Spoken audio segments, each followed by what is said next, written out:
अस्सलाम वालेकुम friends, welcome back to Top Smarties. Drama serial Inteha, जिसमें आखिरकार अरूसा के सामने नौशीन बेगम की हकीकत आ गई और बहुत अच्छा हुआ कि इस चीज़ को ज़्यादा नहीं लटकाया गया। अब असद जिसने अरूसा की मां के मोबाइल का डाटा निकलवा कर दिया, तो फिर मालूम पड़ ही गया कि लास्ट कॉल नौशीन बेगम ने की थी, जिसके बाद अरूसा की मां की डेथ हुई।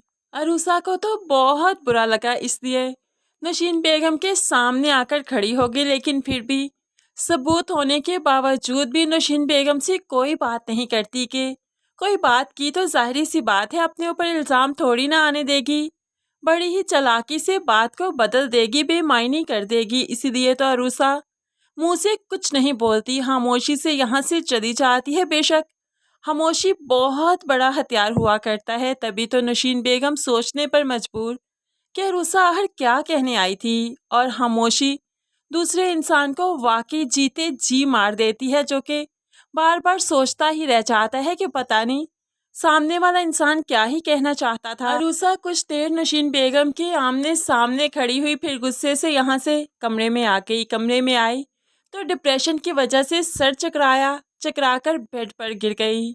असद जो कि अरूसा से बात नहीं कर रहा था, लेकिन उसके हाथ पांव फूल गए। जल्दी से अरूसा को हॉस्पिटल ले जाया गया, जहां पर जाकर गुड न्यूज़ आई। अब तो असद बहुत खुश है, अस्मा बेगम बहुत खुश है।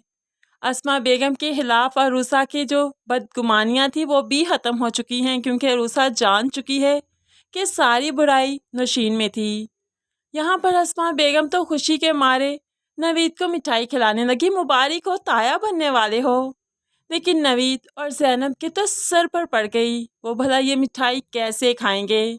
वो तो किसी सूरत नहीं चाहते कि अरूसा और असद को ये खुशखबरी मिले। जाहिर सी बात है, उन्हें लगता है कि अरूसा की वजह से उनसे ये खुशी छीनी, तो फिर अरूसा को ये खुशखबरी भला क्यों मिले। वो भी अपनी जगह पर ठीक हैं, लेकिन यहाँ पर अरूसा जो कि अब के बार नौशीन बेगम से बात करने आई, सब कुछ उन्हें बताने आई कि उन्हें मालूम पड़ चुका है कि उसकी माँ को लास्ट कॉल अस्मा बेगम ने नहीं बल्कि नौशीन ने की थी। तो यहाँ पर वो सज्जल और नौशीन की बातें सुनकर तो चुप कर गई, दंग रह गई।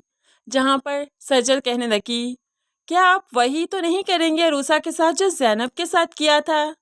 तो नौशीन मुस्कुरा देती है, जाहिर सी बात है अस्मा को कोई खुशी मिले, वो खुश हो जाए, ऐसा तो मैं किसी सूरत नहीं चाहती। ऐसे में बहुओं को बांझ करके ही सही, तो ऐसे ही सही। फिर अब तो अरूसा के कान खड़े हो गए।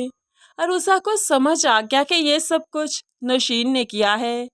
वो नौशीन से तो बड़ी ही चौकन्नी रहेगी, अब इनकी हर हरकत पर नजर रखेगी, अपने घर का बचाव करेगी। अरूसा इनसे बगैर कोई बात किए अपने कमरे में आ जाती है। ऐसे 1 से 2 दिन गुजर गए, तो यहाँ पर नौशीन बेगम भी एक्शन में आ गई। बादाम ज़ाफ़रान का दूध बनाकर अरूसा के लिए कमरे में ले जाती है। ये लो बेटा, गरम गरम बादाम ज़ाफ़रान का दूध है, जल्दी से पी लो, बच्चे के लिए बहुत अच्छा हुआ करता है। लेकिन अरूसा जो कि सारी बातें सुन चुकी है, असलियत जान चुकी है, वो कोई बच्ची तो नहीं कि ये दूध पी लेगी और नौशीन बेगम को वो करने देगी जो वो करना चाहती है।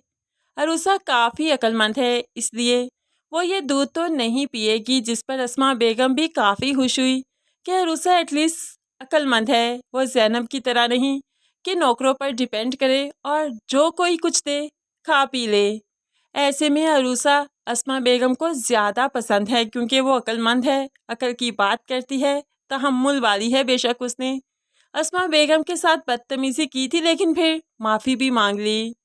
अब यहाँ पर अस्मा असद को समझाने लगी, देखो लड़ाई हर जगह पर हो जाया करती है, मेरे और तुम्हारे बाबा में भी हो जाती थी, लेकिन हम लोग लड़ाई को इतना नहीं खींचा करते थे। तुमने पिछले दिनों अरूसा के साथ अच्छा नहीं किया, जिसकी वजह से वो काफ़ी डिप्रेस भी रही है। अब मैं नहीं चाहती कि तुम दोनों में कोई अनबन हो, वो डिप्रेस हो और बच्चे को कोई नुकसान पहुँचे। देखो असद, तुम्हारी तरफ से शिकायत नहीं मिलनी चाहिए, उसके मूड स्विंग्स चेंज होंगे, ऐसे में तुम्हें बर्दाश्त करना है और बहुत करना है।